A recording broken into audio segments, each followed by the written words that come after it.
is normally held in March, but due to COVID-19 pandemic, it is being held now.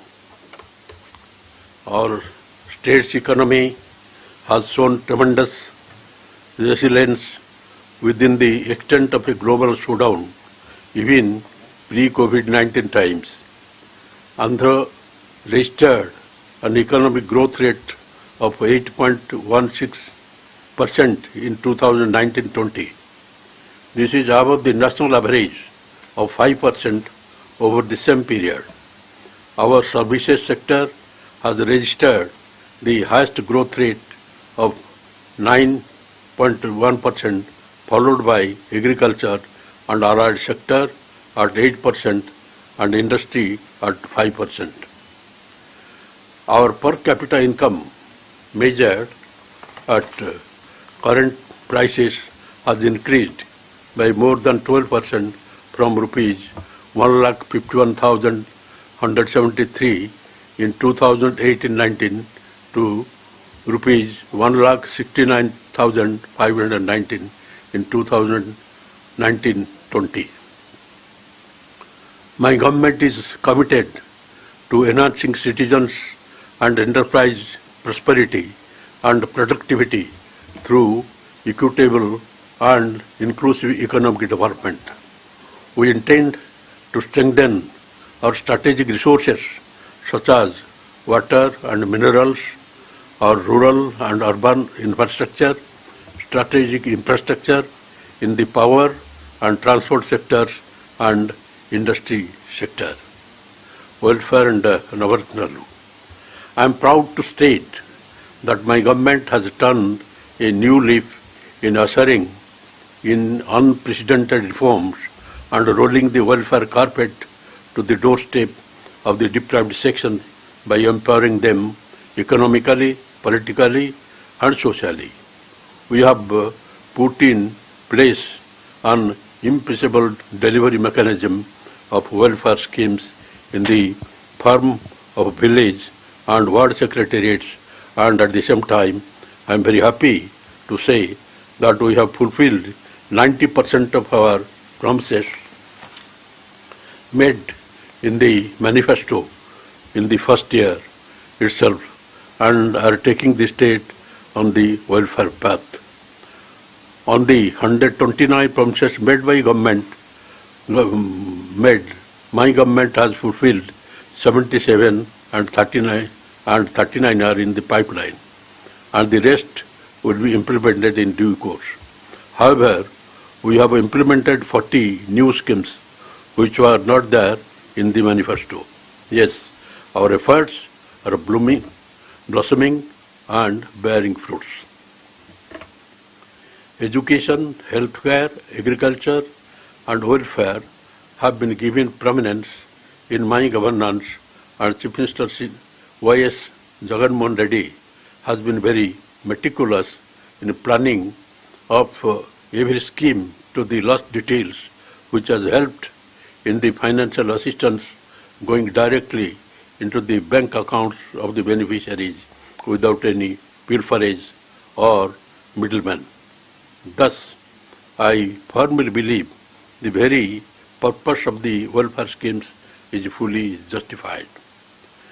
The welfare schemes are the outcome of the 3,640 kilometers Padayatra covering 134 constituencies of the 13 districts in a span of over 14 months, during which time people of various sections have vented their plight and their small needs to Y.S. Jagan Mohan Reddy, which were translated into promises that found place in the manifesto.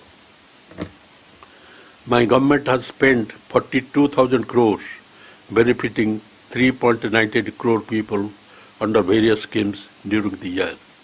The entire amount was transferred to the beneficiaries' accounts as unencumbered accounts, which does not allow the banker to deduct the money for any old dues of the beneficiaries.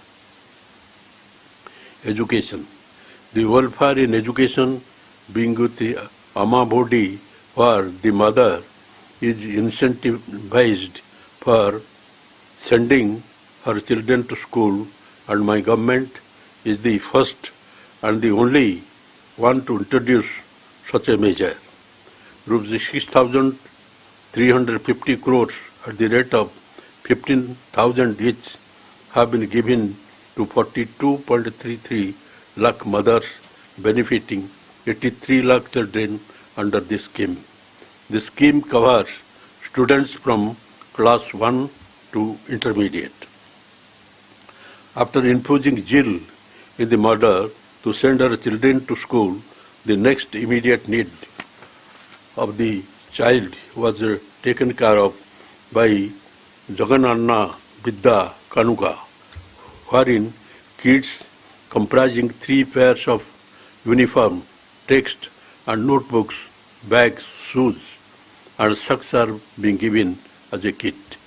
This has cost 656 crores for 39,70,899 students. The midday meal scheme has been refined by adding taste and variety into the menu, which the Chief Minister had taken personal interest in deciding in keeping in view the nutrition and other factors in mind.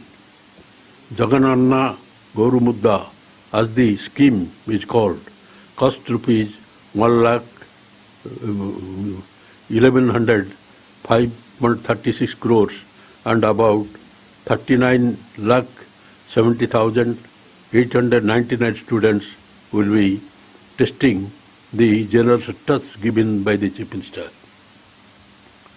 When the child enters the graduation, full fees reimbursement besides allowance for hostel and mess charges are also taken care of by my government.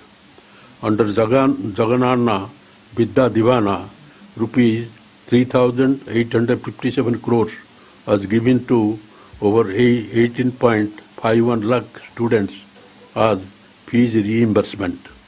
Under Jagananna Vasati Divana, rupees 1,221 crore are given to 15.57 lakh students residing in hostels. In 2 installments, about rupees 2,200 crore will be given. The amount will be deposited in the mother's bank account.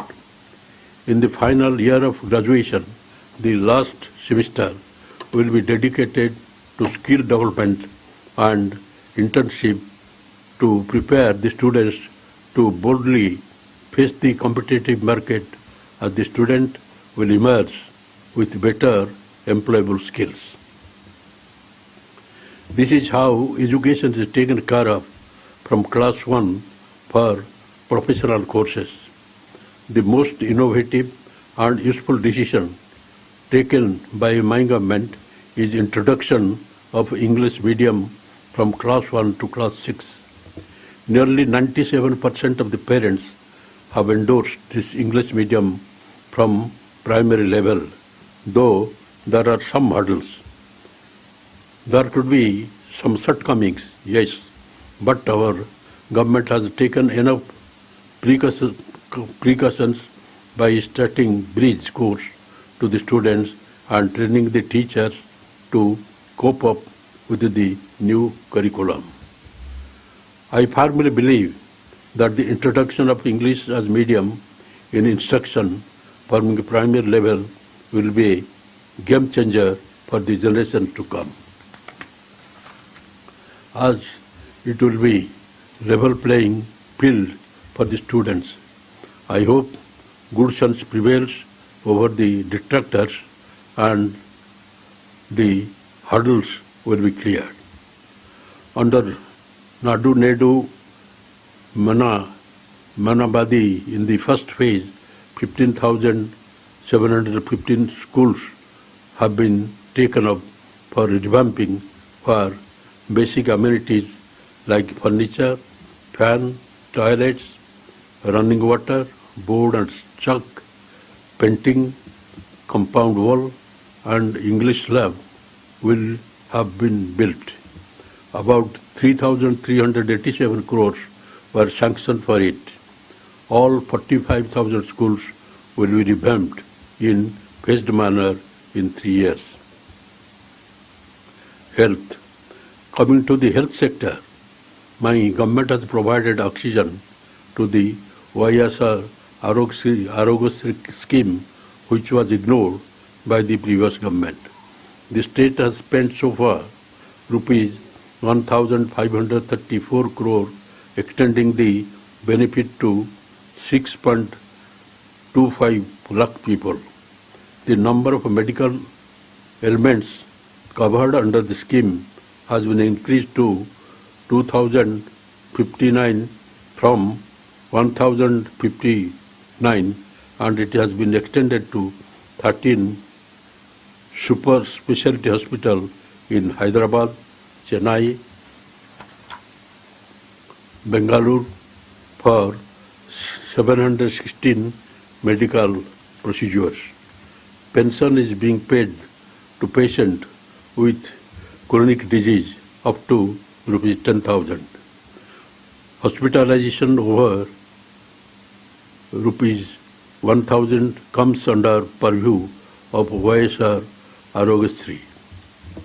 Under YSR Arogya Asara, financial assistance of 225 per day and up to 5,000 per month will be paid during the post-surgery recovery period for patients, and the state has spent rupees 72.82 crores covering 1.06 lakh beneficiaries. My government has spent rupees 53.85 crore under YSR Kanti Berugu, covering 67.69 lakh students. In the first and second phases, screening was conducted in 60,401 schools. The third phase is in progress. A total of 560 crores will be spent on this scheme in 6 phases. This apart, my government is planning to start 12,000 YSR clinics near all village ward secretariats and a fleet of 1,060 vehicles of 108 and 104 ambulance service are ready to take up.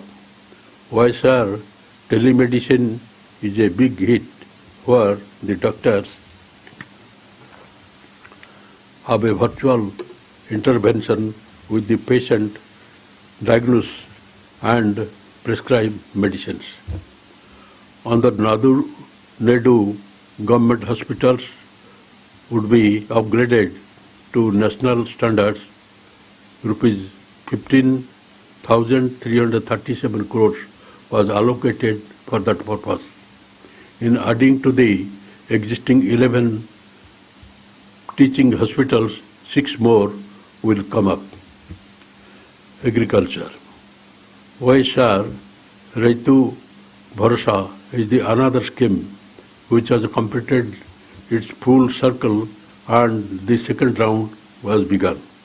Though the promise made was for 12,500 for 4 years, my government has extended it to 13,500 and for a period of 5 years to be paid in 3 installments, one before Kharif, one before Rabi, and the third during Sankranti festival. The state has spent rupees 10,209.32 crores benefiting 49.44 lakh farmers, and ours is the only government to extend the benefit to tenant farmers as well. This was never done before. A YSR Ritu Bharsa Kendra has been established in every village secretariat to cater to the needs of our farmers from seed to sale. We are also establishing 147 YSR agri-testing labs at the constituency level and 13 labs at the district level to increase agricultural production. A price stabilization fund of rupees 3,000 crores has been set up to ensure minimum remunerative price to the farmer. The state government has also earmarked calamity relief fund of rupees 2,000 crores to help farmers overcome the impact of severe drought conditions in the state. My government is committed to transform the farming activity as a profitable venture by supporting the farmers in all possible ways, especially in case of any unfortunate incident of a farmer suicide. The family members of the deceased farmer are supported by the government with rupees 7 lakhs of financial assistance for rehabilitation. My government has paid compensation to eligible farmers who were earlier denied compensation. Housing. My government is perhaps the only one in providing housing sites for 30 lakh beneficiaries at a cost of rupees 7,000 crore, and unlike the earlier governments, the beneficiaries will know where the plot is and it will be registered in the name of the woman of the household. My government will be providing 25 lakh houses in 4 years, of which work will commence for 15 lakh houses in the August itself. YSR Pension Kanuku was the first scheme to be implemented from Navaratnalu, as the state has paid rupees 14,438 crore to 58.62 lakh beneficiaries, which is contrast to 490 crore per month spent up to January 2019 by previous government.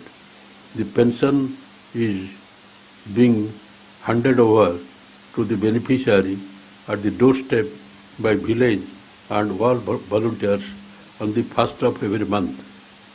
The old, sick and disabled who had to go to the dispersing office and wait for whole day are now very happy as the welfare schemes being door delivered.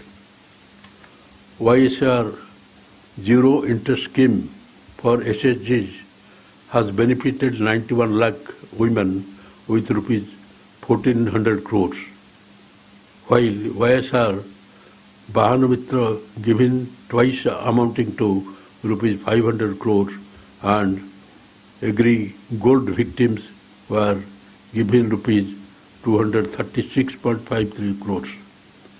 YSR Matsyakara Bharasa was given twice in accounting for rupees 211.70 crore, while under Netana Nestam rupees 197 crores was spent on 81,703 beneficiaries. Other schemes include Restart Package for MSMEs amounting to rupees 963 crores and Lawn Nestam. Village and ward secretariats.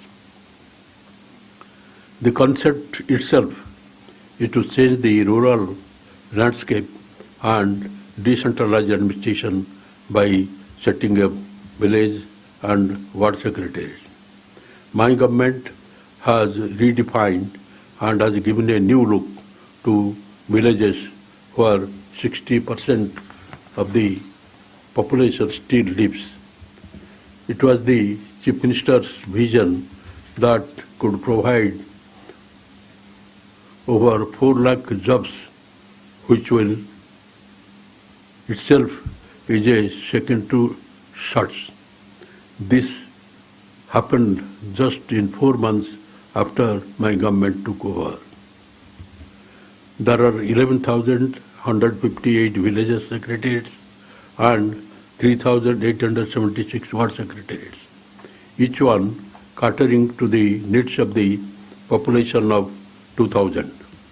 There are 10 permanent staff and 40 volunteers to deliver the government schemes to the beneficiaries in each secretariat.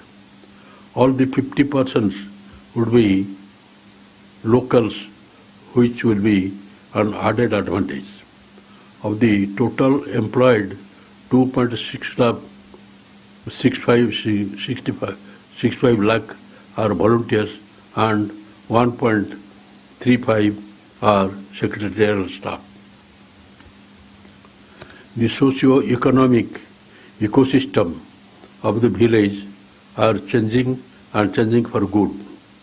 What you see on entering villages is secretariat where 541 different services with the timelines for each service from ration card to onwards will be available.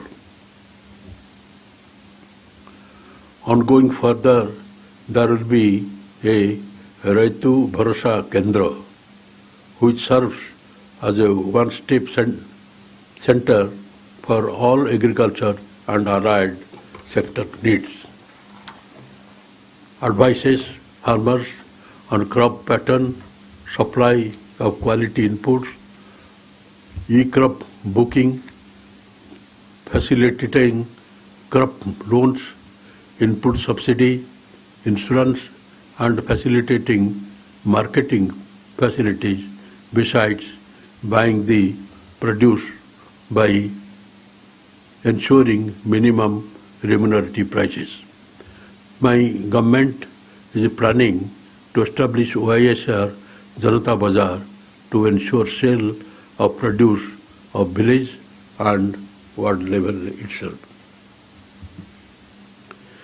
If you go still further, there will be OISR clinic with 54 types of medicines which act as a primary referral point for OISR Arogyasri.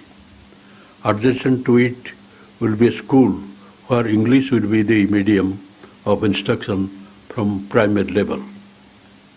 Education, health, agriculture and marketing as a cluster in every village. This is how our rural areas will be shaping up, and my government is proud to unveil this landscape. The welfare schemes will be delivered by the staff without any consideration of caste, creed, religion or political affiliations, and all eligible persons will get the benefit on saturation basis. The village ward secretary system has brought a sea change in the basic administrative structure, and in the coming days it will further amplify the effect, and I am sure about it.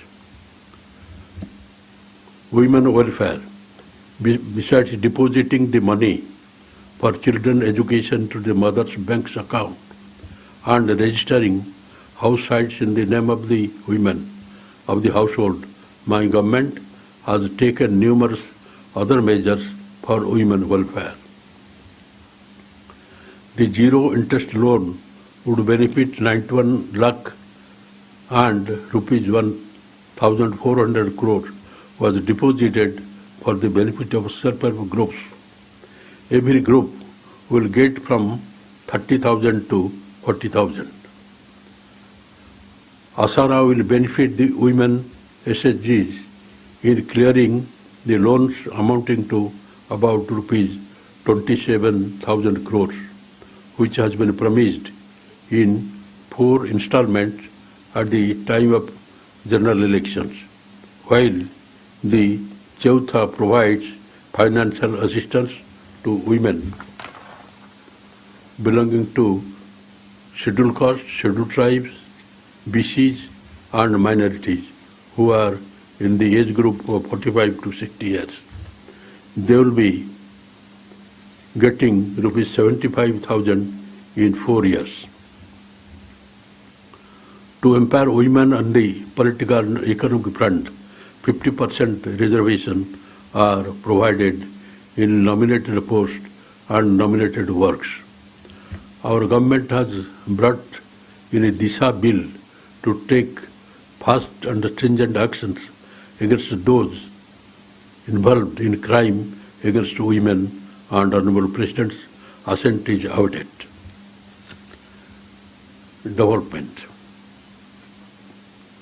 rural infrastructure and other developments.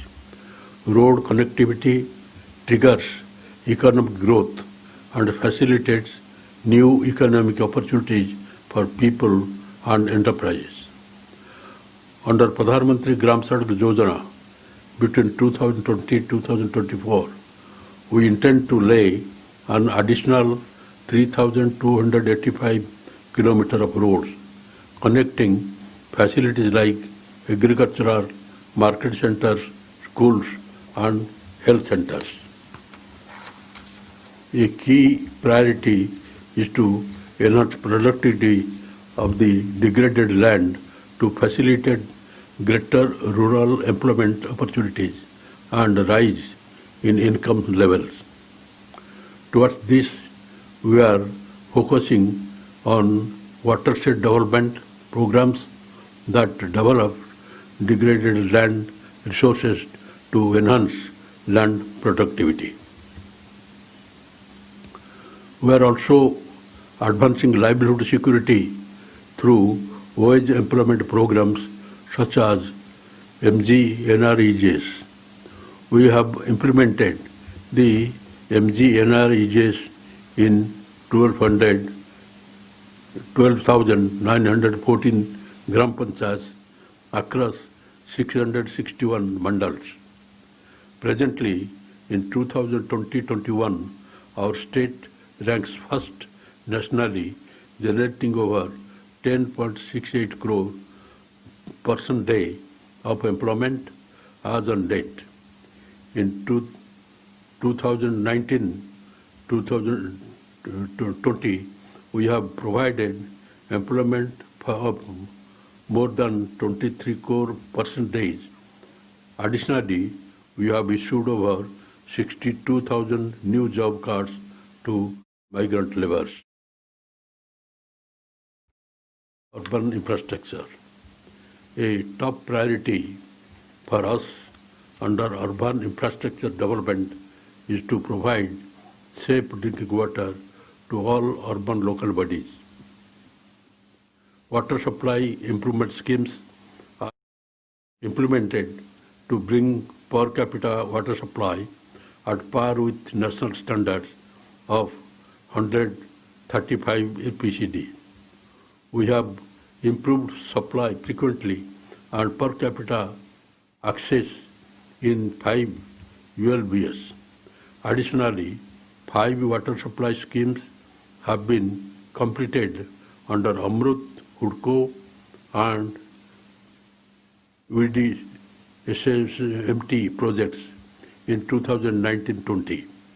In a phased manner, it is proposed to take up sewerage network and separate treatment in 102 ULBS.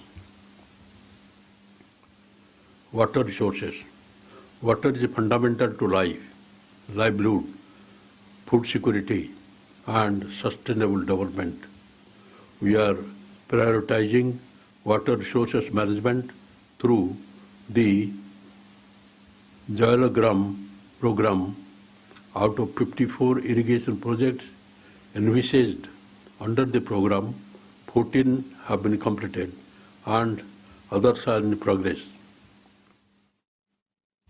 Pula Subia Veligonda project, Sangam Barrage, Nellore Barrage, Basundhara Phase 2, Basundhara Nagabadi Link, Oak Second Tunnel will be completed this year. My government has also accelerated efforts for completion of Polavaram project by December 2021, along with land acquisition, rehabilitation and resettlement. All other ongoing projects will be completed in the next 4 years. My government is initiating steps to take up Raisalema drought mitigation project, speeding up of Uttara Andhra Srujana Shravanti, enhancing the capacity of Polavaram right main canal to 50,000 cubic to take care of Krishna Delta, NHP Ayakat and Dratpun Raisalema, Nellore and Prakasam. Energy. My government recognizes that the health of the distribution utilities DISCOM is of utmost importance for survival and efficient functioning of the state energy sector. It would not be out of place to mention that owing to the previous government's neglect of the sector and the under-release of subsidy to the DISCOMs were forced to borrow heavily to sustain and this has jeopardized the whole sector. Bearing in mind the need to bail out the sector, my government has provided a huge financial assistance to the tune of rupees 17,904 crores towards not just the current year's subsidy component but also for the sector's dues that pertain to the period of previous government.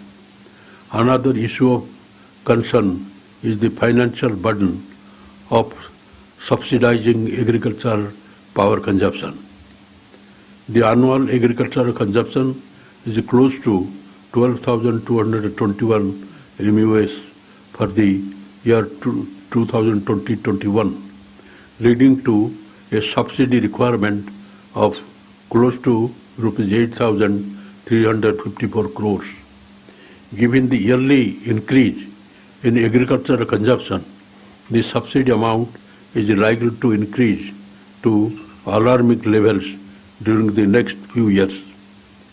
Keeping this in mind, my government has come up with a scheme of significantly reducing the average cost of purchasing power that is supplied to agriculture by leveraging on huge solar energy generation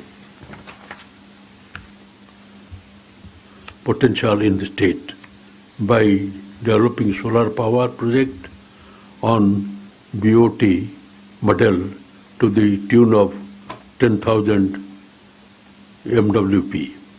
The power from these projects would be adequate for the agricultural consumption and ensure substantially of the sector as the cost of supply of power would be significantly lower. Industrialization and strategic infrastructure development. We are committed to drive rapid industrialization of our state through competitive industrial policies and investing in strategic infrastructure. We have already hit the ground by initiating the process for clearing rupees 4,000 crores of pending industrial incentives of the previous government, signaling our commitment. To encourage new industrial investment, we will release a new industrial policy very soon. We have allotted land to more than 1,466 companies through APIAC. This represents a committed investment of INR 11,548 crores.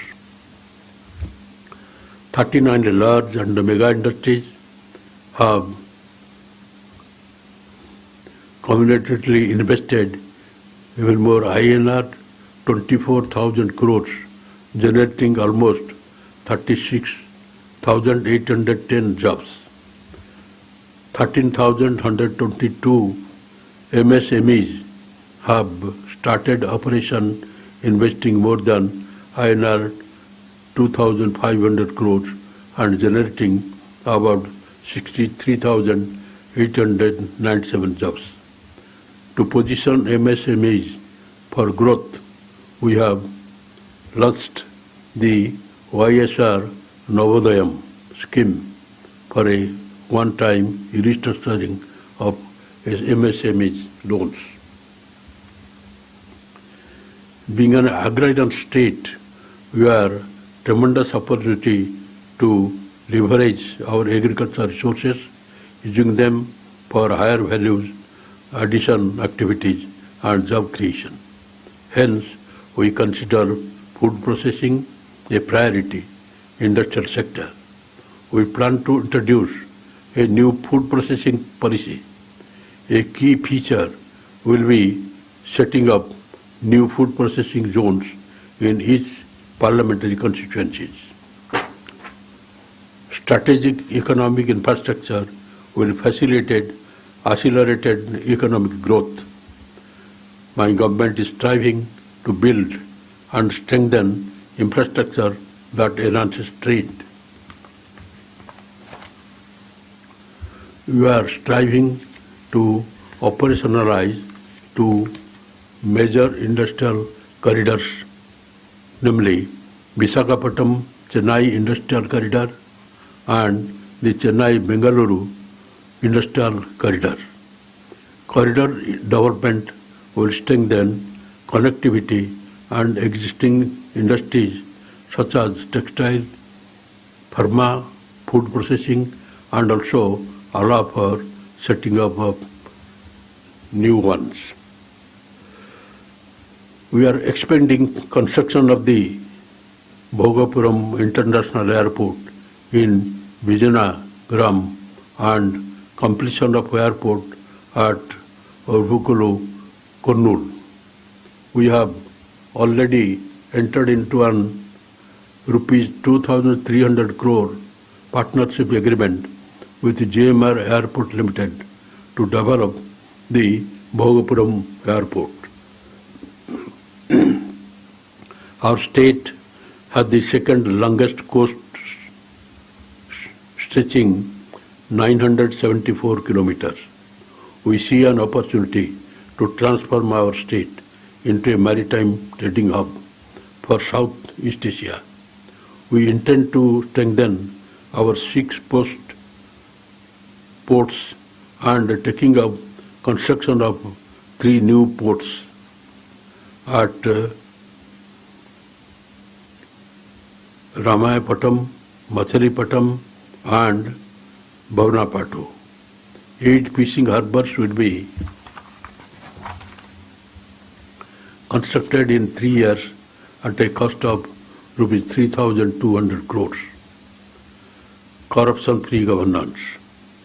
My government is firmly committed to clean and corrupt-free governance and has taken several measures to achieve it.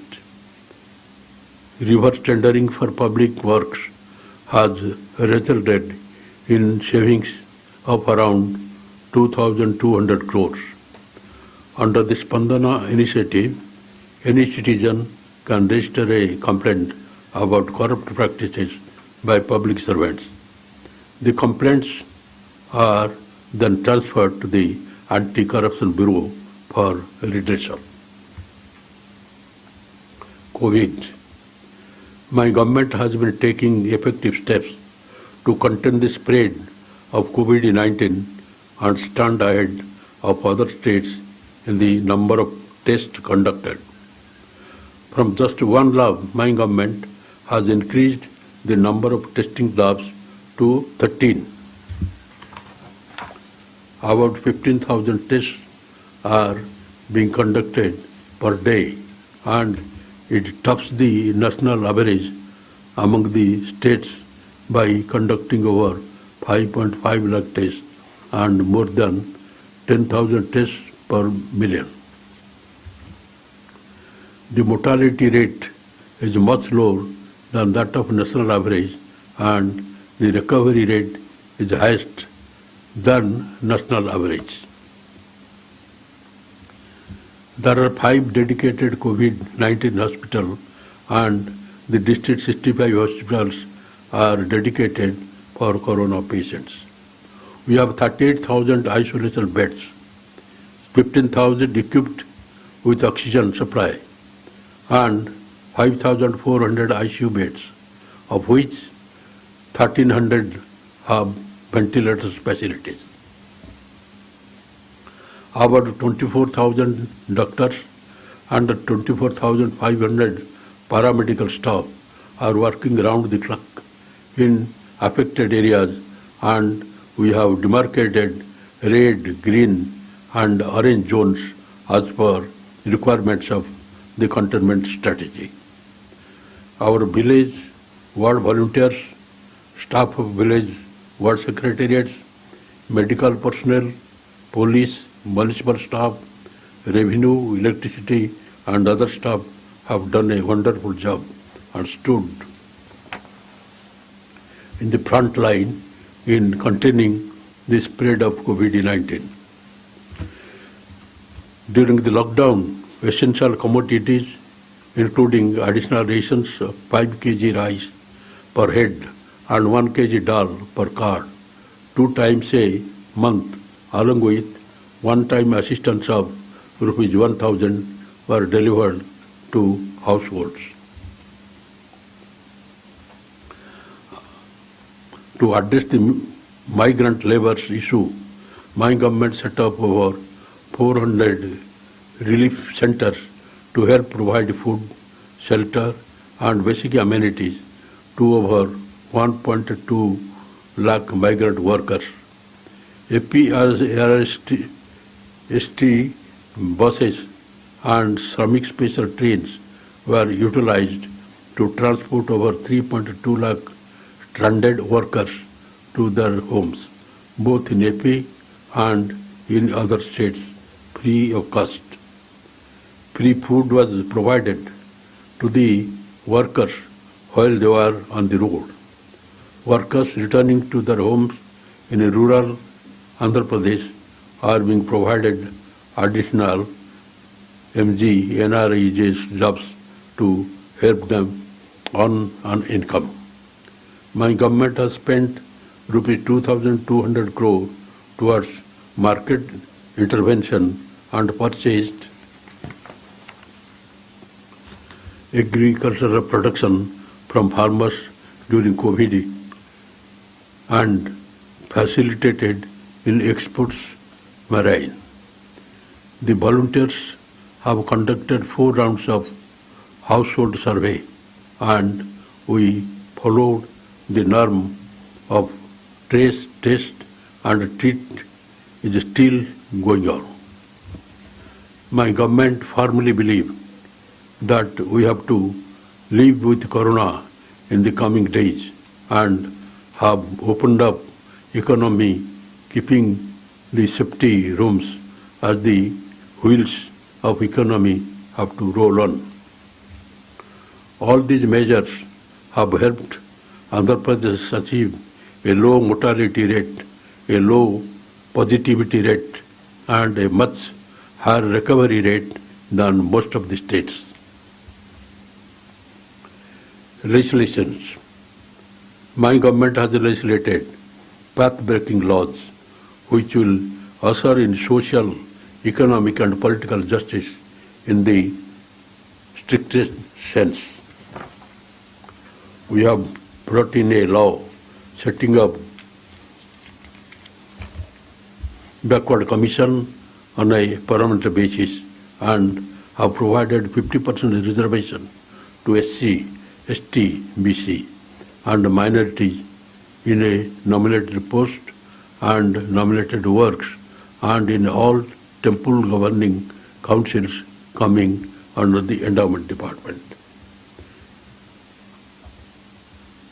providing 75% reservation to locals is another landmark legislation made by my government and introduced skill development to churn out skilled workforce. The important legislation my government has brought in introducing English medium from primary level as children from weaker sections study in government schools and will be at a disadvantage when they pass out of the school. This is to increase the enrollment ratio and to make them globally competitive. Though there are some hurdles, they will be cleared soon as 97% of the parents are wishing that their wards study in English medium. My government has also brought in legislation to regulate the private school and colleges which are not up to the set guidelines and standards. A judicial review commission has been formed throughout a legislation wherein all tenders above which 100 crores will undergo scrutiny by a retired High Court judge and will be finalized by the Commission. Through reverse tendering, nearly 2,100 crores was saved, which shows the sincerity of the government. The Land Titling Act will put a check on irregularities in land registration and put an end to land disputes. Disha Bill is historic legislation as it provides for a speedy trial and conviction within 21 working days, which deals with crime against women. To deal with atrocities against women and children, 18 Disha police stations have been set up. Dedicated special courts are being set up. We have amended the State Prohibition and Excise Act, giving in more teeth to implement reduce consumption of liquor. We would close down 43,000 belt shops and shut down 4,300 permit rooms and reduced the timing of sale while increasing the price to reduce the consumption of alcohol. Due to above efforts, results are visible with reduction in consumption of alcohol. We have merged the APSRTC with the government through a law taking in 51,400 employees into newly created Public Transport Department. Decentralization of administration has been the key principle based on which the legislation is in process to have a three capitals concept. Under this concept, Amaravati will be the legislative capital, while Visakhapatnam will be the executive capital, and Kurnool will be the judicial capital. While concluding, my government hopes that better days will come and the life goes on smoothly. To sum up, my government has done exceptionally well in social justice and bringing welfare schemes to the intended sections. Brought in sweeping reforms in administration, improved the healthcare system manifold, instilled confidence among the farmers, has taken measures to revamp school and hospitals. All sections are touched through the welfare and developmental schemes, and I hope this year will be still better. Joy.